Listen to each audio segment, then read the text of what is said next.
வந்து நம்ம வந்து நான்கு நான்கு சம்பவங்கள்ல முதல் சம்பவம் வானங்களை படைத்தார். வானங்களை படைத்தார். நேற்று முந்தின நாளும் இந்த 4 பெரிய சம்பவங்களில படைப்பு என்ற பகுதியை 2ஆ பிரித்து, ஒன்று அவர் வானங்களை படைத்தார், அதற்கு பிறகு பூமியை படைத்தார். வானங்களை படைக்கும்போது அவர் வந்து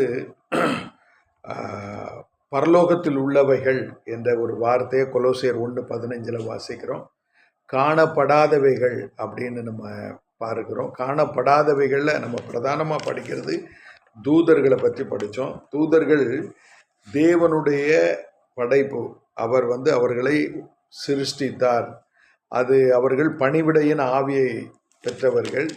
அவர்களுடைய சிறப்பு என்னன்னா, அந்த 102 சங்கீதத்தில் கர்த்தருடைய வார்த்தை கேட்டு அவருடைய வசனத்தின்படி செய்கிற பலத்த சௌரியவான்களாகி அவருடைய தூதர்களே அப்படின்னு நம்ம பார்க்குறோம்.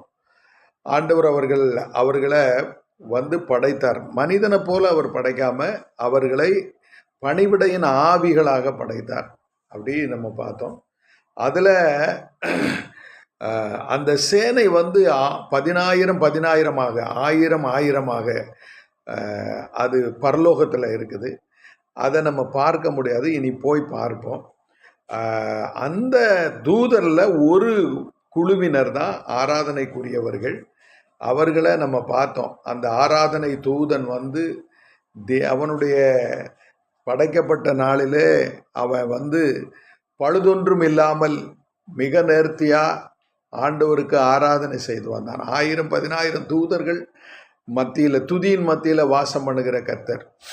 இந்த தூதனில் பிரதான தூதனானவன் பெருமையினாலே அவன் வந்து வட திசையில் உள்ள ஆராதனை கூடத்தில் அவன் என்னுடைய சிங்காசனத்தை அமைப்பேன், தேவனுக்கு சமமாக இருப்பேன்னு நினைத்தான். அவன் மனசில் நினைச்ச உடனே கர்த்தர் அவனை அதால பாதாளத்தில் தள்ளினார். அந்த தூதனை தான் வேதம் என்ன சொல்லுகிறதுனா, பிசாசு, சாத்தான், பழைய பாம்பாகிய வலு சர்ப்பம். வெளிப்படுத்தின விசேஷம் 12:9 இருக்குது, 20:2 இருக்குது. அதை குறித்து பிசாசு, சாத்தான், பழைய பாம்பாகிய வலு சர்ப்பம் என்று சொல்லுது. இவன் உலகம் அனைத்தையும் மோசம் போக்குகிறவன். இவன் உலகம் அனைத்தையும், வெளிப்படுத்தல் 12:9 அது சொல்லப்பட்டிருக்கு. உலகம் அனைத்தையும் மோசம் போக்குகிறவன்.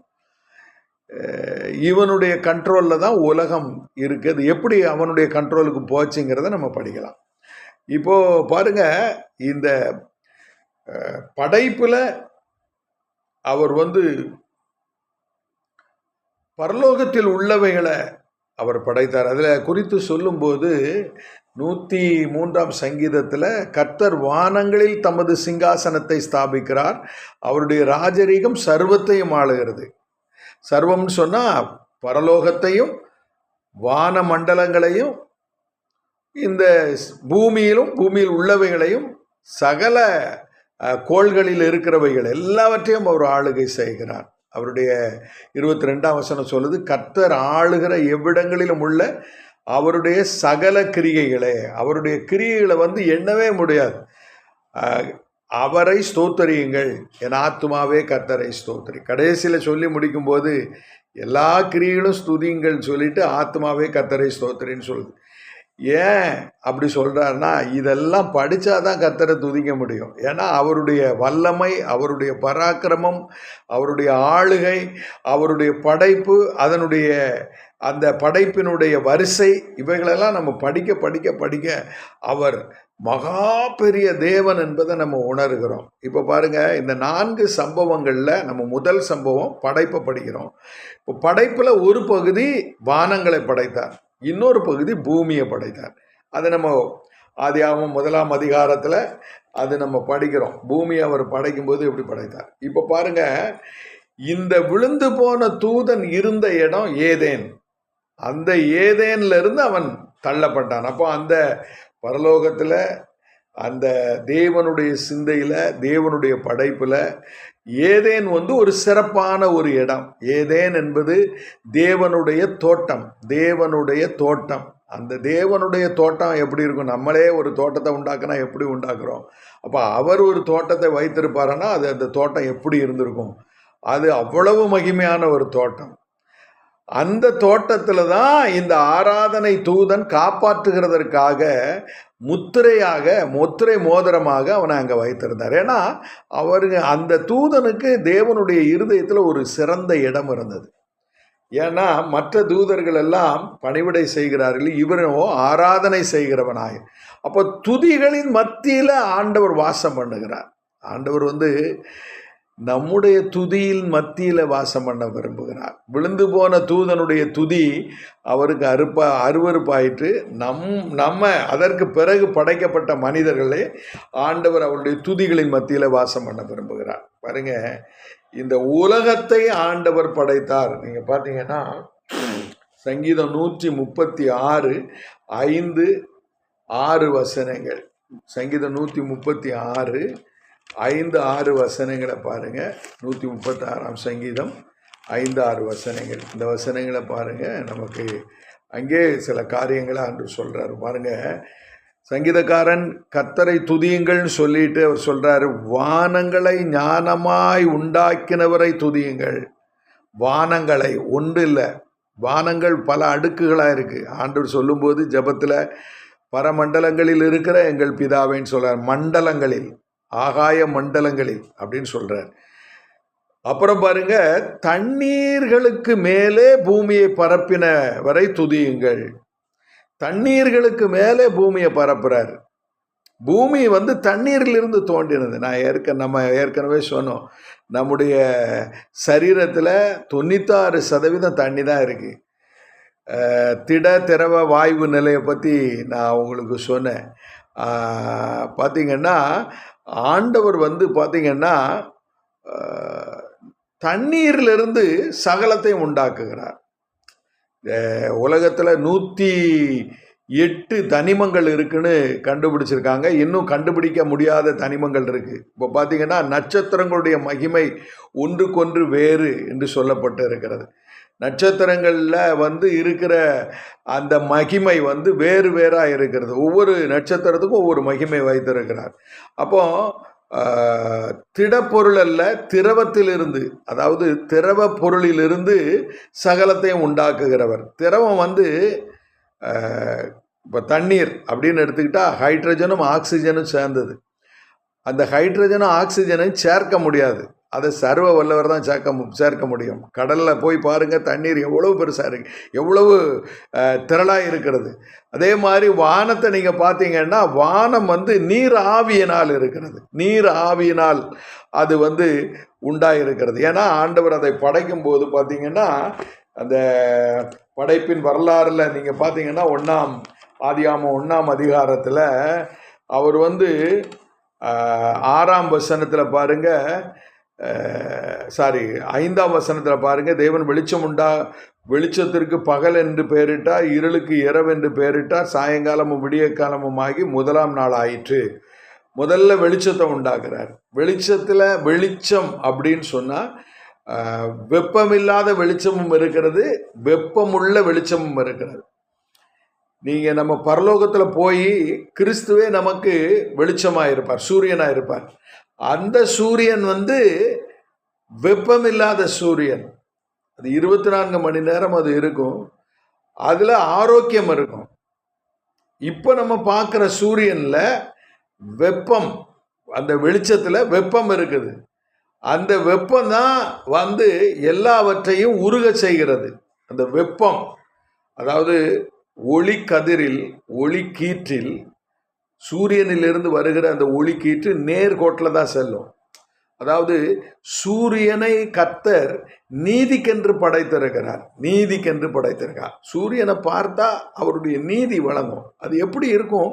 அது காலையில் உதிக்கும் போதே பார்த்தீங்கன்னா அதனுடைய மகிமையே வேற. அப்படி அந்த சூரியன் உதிக்கும். அந்த ஒளி கீற்று நேர்கோட்டில் தான் செல்லும். அது வளைஞ்சு செல்லாது. அந்த நேர்கோட்டில் செல்லுகிறது. அதனுடைய வேகம் பார்த்தீங்கன்னா நிமிடத்திற்கு 3 லட்சம் கிலோமீட்டர் வேகத்தில் அது போகும். நம்முடைய ஆண்டவர் வந்து காற்றில் அதை விட மிக வேகமாக செல்லுவார். இன்றைக்கு ஒளியை விட வேகமாக, அதாவது ஒலி அதாவது சவுண்டை விட வேகமாக போகக்கூடிய விமானங்களை கண்டுபிடிச்சிட்டாங்க.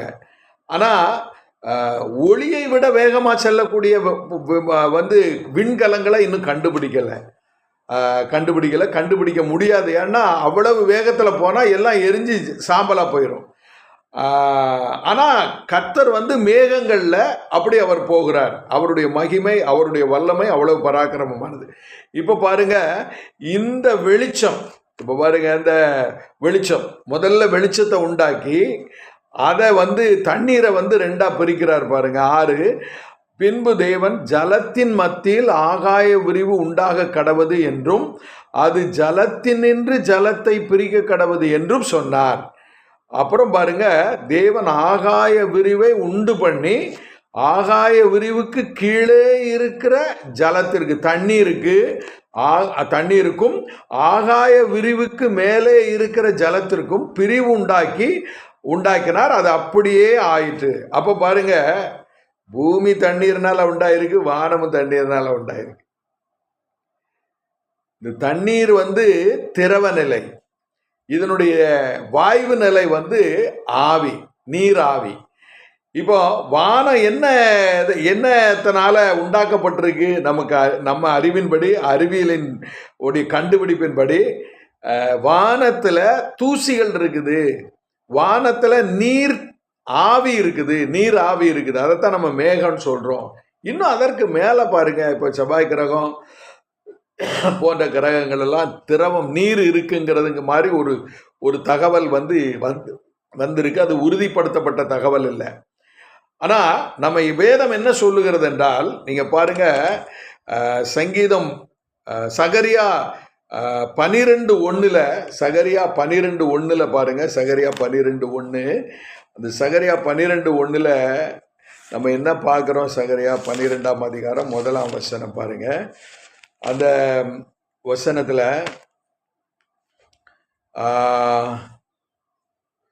இஸ்ரவேலை குறித்து கர்த்தர் சொன்ன வார்த்தையின் பாரம் வானங்களை விரித்து பூமியை அஸ்திபாரப்படுத்தி மனுஷனுடைய ஆவியை அவனுக்குள்ளே உண்டாக்குகிற கர்த்தர் என்று சொல்லுகிறார். அந்த வரிசையை பாருங்க, அதாவது 4 சம்பவங்களுடைய வரிசை. முதல் சம்பவம் வந்து அவர் படைத்தார், சிருஷ்டித்தார், வானங்களை சிருஷ்டித்தார். அதில் நம்ம வந்து படைப்பினுடைய ஒரு பாதி பரலோகத்தில் இருக்கிறவைகள், காணப்படாதவைகள், வந்து ஆகாய மண்டலங்கள், இவைகளை நம்ம வந்து பார்க்கிறோம். அதனுடைய ஒரு பகுதி. 2வது பகுதி, படைப்பில் 2வது பகுதி பூமியை அஸ்திபாரப்படுத்தினார். அப்போ வானங்களை விரித்து பூமி அஸ்திபாரப்படுத்தினார். அந்த 2 சம்பவமும் 2 வார்த்தையில முடியுது. ஒரு கமாவில் பல கோடிக்கணக்கான, அதாவது வருடங்களை நம்ம வந்து கணிக்கவே முடியாது. நம்ம முதல்ல பார்த்துட்டோம், ஆண்டவருக்கு ராச்சாமம் 1000 வருடத்திற்கு சமம்னு சொல்லி பார்த்துருக்கோம். ஒரு நாள் 1000 வருடத்திற்கு சமம்னு நம்ம பார்க்குறோம். அவர் வந்து அண்ட சராசரங்களை படைத்தாருன்னு பார்க்குறோம். அப்போ அவருடைய காலங்களை வந்து நம்ம கணிக்கவே முடியாது. நமக்கு தான் சூரியன் வந்து சூரிய கடிகாரத்தின் மூலமாக காலங்களை 24 மணி நேரம் என்று கணிக்கிறோம். கர்த்தருக்கு காலங்கள் கிடையாது. காலங்களுக்குள்ள அவர் அடங்க மாட்டார். காலங்களுக்குள்ளே அவரை வந்து நம்ம வந்து அடைக்க முடியாது. நம்முடைய குருவி மூளையில் அதெல்லாம் நமக்கு வந்து என்ன செய்யாது, விளங்காது. அப்போ அவர் வந்து எப்படி படிக்கிறார்? வானங்களை விரித்து பூமியை அஸ்திபாரப்படுத்தி, அந்த 2ஐயும் படைப்பில் இருக்குது. வானங்களை படைக்கிறார், பூமியை படைக்கிறார், 2ம் படைப்புக்குள்ள இருக்கு. ஆனால் அந்த வானங்களை படைக்கிறாருன்னா அதனுடைய காலங்கள் நமக்கு தெரியுமா? அதை நம்ம பரலோகத்துக்கு போய் தான் பார்க்க முடியும் அல்லது தெரிய முடியும். அவருடைய புத்தகத்தை நம்ம வாசிக்கும் போது தெரியும். இது நமக்கு இப்போ எழுதி கொடுக்கப்பட்ட புத்தகம் தீர்க்க தரிசன புத்தகம், தேவனுடைய தீர்க்க தரிசன புத்தகம், தேவனுடைய வார்த்தையான புத்தகம். அந்த புத்தகத்தின் வழியாக நம்ம கற்றுக்கொள்கிற காரியங்கள் வந்து மிக குறைவானது. அதை குறித்து தான் நிக்கதேமுக்கு ஆண்டவர் சொல்லும்போது, நீங்கள் வந்து இந்த பூமியில் சில காரியங்களை நான் உங்களுக்கு சொல்லுறேன், இதே உங்களுக்கு புரிய மாட்டேங்குதுன்னா, நான் பரலோகத்தில் உள்ளவைகளை குறித்து உங்களோட பேசினா உங்களுக்கு அது புரியுமா? 12ஆம் வசனம் 3:12, பூமிக்கடுத்த காரியங்களை நான் உங்களுக்கு சொல்லியும் நீங்கள் விசுவாசிக்கவில்லையே, பரம காரியங்களுக்கு உங்களுக்கு சொல்வேனானால் எப்படி விசுவாசிப்பீர்கள்? அது அந்த காரியம் விளங்கவே முடியாது நம்மளால. நமக்கு அந்த அளவுக்கு கிரகிக்கக்கூடிய ஆற்றல் ஆண்டவர் கொடுக்கல. இப்ப பாருங்க, அவர் வரிசையா படைக்கிறார். அதாவது ஆகாய விரிவு, அதற்கப்புறம் பூமி, அதுக்கப்புறம் மனுஷனுக்குள்ள அவருடைய ஜீவனை வைக்கிறார். நல்லா கவனிங்க, மனுஷனுக்குள்ள அவருடைய ஜீவனை வைப்பதற்காக ஆகாய மண்டலத்தை படைச்சு, பூமியை படைச்சு, சகல சிருஷ்டிப்புகளையும் உயிர்களையும் படைத்து முடிச்ச பிறகு அவருடைய ஜீவனை மனிதனுக்குள்ள வைக்கிறார். அல்லேலூயா, அல்லேலூயா. இந்த உணர்வு நமக்கு வரணும். இது எல்லா மனிதருக்கும் தெரியணும். அவர் எப்படி செய்கிறார், என்ன செய்கிறார் என்று, என்ன செய்து கொண்டிருக்கிறார் என்பதை நமக்கு விளக்குகிறார். இப்போ பாருங்க, ஏசாயா 45ஆம் அதிகாரம் 12ஆம் வசனத்துக்கு வாங்க. ஏசாயா 45:12, 45ஆம் அதிகாரம் 12ஆம் வசனம் பாருங்க. அந்த வசனத்துல நமக்கு தீர்க்கதரிசி என்ன சொல்றாரு? 45:12 வசனம். நான் பூமியை உண்டு பண்ணி நானே அதன் மேல் இருக்கிற மனுஷனை சிருஷ்டித்தேன். என் கரங்கள் வானங்களை விரித்தன. வானங்களை பன்மையில் அது சொல்லி இருக்குது. அவைகளின் சர்வ சேனையையும் நான் கட்டளையிட்டேன். இப்போ சர்வ சேனை, இப்போ ஆயிரமாய் வனாந்தரங்களில் திரிகிற வன விலங்குகள், ஆடுகள், மாடுகள், குதிரைகள், விதவிதமான விலங்குகள், விதவிதமான வெட்டுக்கிளிகள்,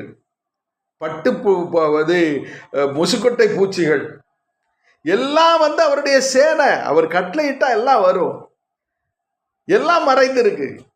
அதே போல பூமியிலையும் ஏராளமான சேனைகளை கர்த்தர் வைத்திருக்கிறார். அவருடைய பராக்கிரமத்திற்கு முடிவே இல்லை. நீங்க யோபுவினுடைய புத்தகம் 26ஆம் அதிகாரம் 7ஆம் வசனத்துக்கு வாங்க. யோபு 27:6. அங்கே யோபு புத்தகத்தில் கர்த்தர் இப்படி சொல்லுகிறார். 26:7 அந்த வசனத்தையும் பாருங்க. 26ஆம் அதிகாரம் 7ஆம் வசனம். அவர் உத்தர மண்டலத்தை வெட்ட வெளியில் விரித்து, உத்தர மண்டலம்னா அண்ட சராசரம், அதாவது யூனிவர்ஸ் என்று அந்த ஆங்கிலத்தில் அந்த வார்த்தையை சொல்லுவாங்க, யூனிவர்ஸ். உத்தர மண்டலத்தை வெட்ட வெளியில் விரித்து பூமியை அந்தரத்திலே தொங்க விடுகிறார். பூமியை நிலைவரப்படுத்துகிறார். பூமியை தண்ணீரிலிருந்து தோன்றப்படி அதற்குள்ளே அவர் அமிழ்த்தி வைத்திருக்கிறார். இப்போ பூமியினுடைய படைப்பை நீங்க பாருங்க. முதல் நாள், 2ஆம் நாள், 3ஆம் நாள், 4ஆம் நாள், 5ஆம் நாள், 6ஆம் நாள் ஆண்டவர் படைத்தார்னு 1ஆம் அதிகாரத்தில் நம்ம பார்க்கிறோம். இந்த நாள் ஒரு நாள் என்றால் இப்போ உங்களுக்கு புரியும். அவருக்கு 1000 வருஷம்னு உங்களுக்கு புரியும். உங்களுக்கு இது 24 hours கணக்கில் இல்லை. அதாவது இதை படைக்கும் போது சர்வ வல்லவர் மட்டும் இருக்கிறார், தூதர்கள் இருக்காங்க. அப்ப சர்வ வல்லவருடைய காலங்களை பற்றி நம்ம வேதம் என்ன சொல்லுகிறதுனா, அவருக்கு ஒரு நாள், அவருக்கு ஒரு நாள் 1000 வருஷம் போல. இந்த கணக்குப்படி பாத்தீங்கன்னா இந்த உலகத்தை படைக்கிறதுக்கு ஆண்டவர் 6000 வருஷத்தை எடுத்துக்கிட்டாரு அப்படின்னு நம்ம சொல்லலாம், திட்டமா சொல்லலாம். நீங்க அந்த கணக்குப்படி நீங்க பாத்தீங்கன்னா அவர் நீங்க விஞ்ஞானிகள் என்ன சொல்றாங்க, இது வேதத்துல சொல்லப்பட்டு இருக்கிற இந்த வரலாறு 6 நாள்ல முடிக்கலாம், அப்படியெல்லாம் பண்ண முடியாது அப்படின்னு சொல்றாங்க.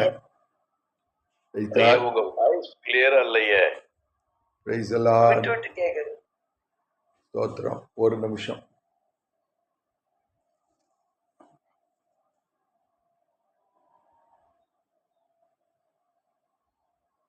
ஓகே.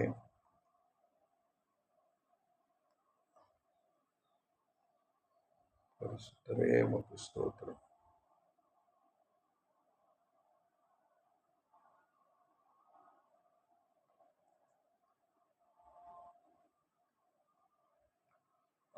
இப்ப கேக்குதா பாஸ்டர்?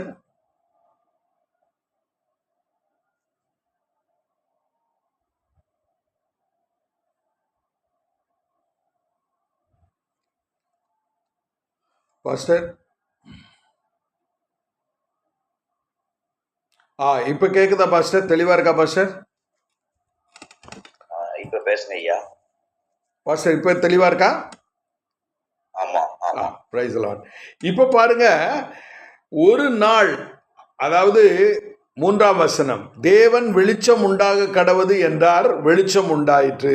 இந்த அண்டர்ஸ்டாண்டிங்கை நம்ம மைண்ட்ல வச்சுக்கிடணும்.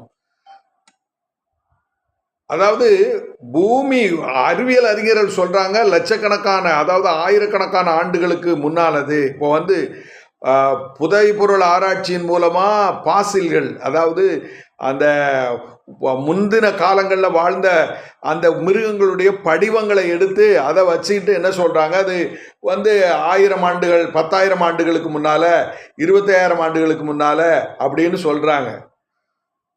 வேதத்தை குறித்து சொல்லும்போது 6 நாளில் படைச்ச, அப்படிலாம் அதை நம்ப முடியாது, நம்ப முடியாத ஒன்று அப்படின்னு சொல்றாங்க. ஆனால் வேதத்தை ஆராய்ந்து பார்த்தவர்களுக்கு தான் அது கண்டுபிடிக்க முடியும். எப்படின்னா, இப்போ நீங்க பாருங்க, வானங்களை அவர் படைத்தார் அப்படிங்கிறத நம்ம பார்க்கிறோம். நீங்க அதை கணிக்கிற காலங்கள் நமக்கு தான் 24 மணி நேரம், அவருக்கு காலங்கள் இல்லை. அவர் காலங்களை கடந்து நிற்கிறவர். ஆகினால்தான் அவரை குறித்து வேதம் என்ன சொல்லுகிறதுனா, அவர் தொடக்கமும் முடிவும் இல்லாதவர் அப்படின்னு சொல்லியிருக்கு. அவரை பார்க்க முடியாது, காணக்கூடாத தேவன். அவர் காரிருளும் வாசம் பண்ணுவார், பேரொளியிலும் வாசம் பண்ணுவார். அவரை நிர்ணயிக்க முடியாது, கண்டுபிடிக்க முடியாது அப்படிங்கிறத நம்ம பார்க்கிறோம். இப்ப பாருங்க, அவருடைய காலங்கள் அப்படின்னு நமக்கு எழுதப்பட்ட வேதம் என்ன சொல்லுகிறதுனா, அவருக்கு 1000 வருடம் ஒரு நாள் போலன்னு சொல்லியிருக்கு. தீர்க்கதரிசிகள் மூலமா கர்த்தர் உணர்த்தி இருக்கிறார். நம்ம அந்த கணிப்பை அதை வச்சுதான் நம்ம அதை பேச முடியும். அப்போ படைப்புன்னு வரும்போது, முதல் நாள் அப்படின்னு சொல்லும்போது அங்கே மனிதன் இல்லை, மனிதர்கள் கிடையாது. இன்னும் சூரியனோ சந்திரனோ சுழலவில்லை, வானங்கள்ல அவர் படைத்திருக்கிறார். அப்போது வெளிச்சம் உண்டாக கடவது என்று சொல்லுகிறார். அவருடைய வல்லமை நீங்க பாத்தீங்கன்னா 103ஆம் சங்கீதத்துல ஒரு கருத்தை சங்கீதக்காரனாகிய தாவீது இப்படி சொல்றாரு. என்ன சொல்றாரு? அவருடைய வார்த்தையின்படி, அவருடைய வசனத்தின்படி கேட்டு செயல்படுகிற பலத்த சௌரியவான்களாகிய தூதர்கள் அப்படின்னு சொல்லியிருக்கு. அப்போ தேவன் தம்முடைய வார்த்தையை அனுப்பி அவரை அனுப்புகிறார். அந்த தூதர்களை காண முடியாது, பார்க்க முடியாது. எனக்கு நேரம் முடிஞ்சு போச்சு. பிரியமான தேவனுடைய பிள்ளைகளே, இந்த 6 நாட்கள் உலகத்தை அவர் படைத்தார். அப்போ அவருடைய மனதில் வானங்களை படைக்கும் போதும், மண்டலங்களை படைக்கும் போதும், அப்புறம் பாருங்க, விழுந்து போன தூதனுக்கு பிறகு பூமியை அவர் அஸ்திபாரப்படுத்தி அதை அவர் ஏதேன கொண்டு பூமியில வைத்து இவ்வளத்தையும் செய்து முடித்தார். செய்து முடிக்கும் போது அவர் மனசுல என்ன இருந்திருக்கும் அப்படின்னா, இவ்வளத்தையும் திட்டம் பண்ணவர் அவருடைய மனதில் மனிதனை தமது ஜீவனால உருவாக்கணும்னு சொல்லி அவர் விரும்பினார். அதைத்தான் நம்ம புரிந்து கொள்ளணும். அதுதான் நமக்கு சகரியா 12:1 அந்த அந்த உண்மையை சகரியா தீர்க்கதரிசி எழுதுகிறார். வானத்தை படைத்தாரு, பூமியை படைச்சாரு, பூமியை படைத்து தம்முடைய ஜீவனை மனிதனுக்குள்ள வைத்தார். அப்போ நாம எவ்வளவு முக்கியமானவங்க. இப்போ பூமியினுடைய படைப்பை பத்தி நம்ம கொஞ்சம் கொஞ்சமா பார்த்துட்டு இருக்கிறோம். நிறைய விஷயங்கள் இருக்குது. இன்னும் பூமியில இருக்கிற இந்த புவியீர்ப்பு விசையை மையமாக கொண்டு கட்டடங்களை கட்டுவது, இன்னும் பார்த்தீங்கன்னா விண்ணில பயணங்களை செய்வது, இதெல்லாம் வேதத்திலிருந்து வந்தது, வேதத்தினுடைய மகத்துவத்திலிருந்து வந்தது. பெரிய பெரிய விஞ்ஞானிகளெல்லாம் வேதத்தை கற்றவர்கள். ஐன்ஸ்டீனு, தாமஸ் ஆல்வா எடிசன், இவங்கெல்லாம் வேதத்தை பலமாய் நம்புகிறவர்கள். என்ன காரணம்னா வேதத்தை ஆராய்ந்து படித்தவர்கள். அதிலிருந்து தான் ஆராய்ச்சிகளை துவங்கி இருக்கிறார்கள். இந்த காலை வேளையில் ஆண்டவர் படைக்கிறவர், அவர் சிருஷ்டிகர், அவர் படைத்து வருகிறார், சகலத்தையும் படைக்கிறார். இப்படிப்பட்ட மகத்துவமான உன்னதமான ஒரே தேவனை நம்ம வழிபடுகிறோம். அவர் நமக்கு மேல வைத்திருக்கிற அன்புக்கு ஈடு இடையே கிடையாது.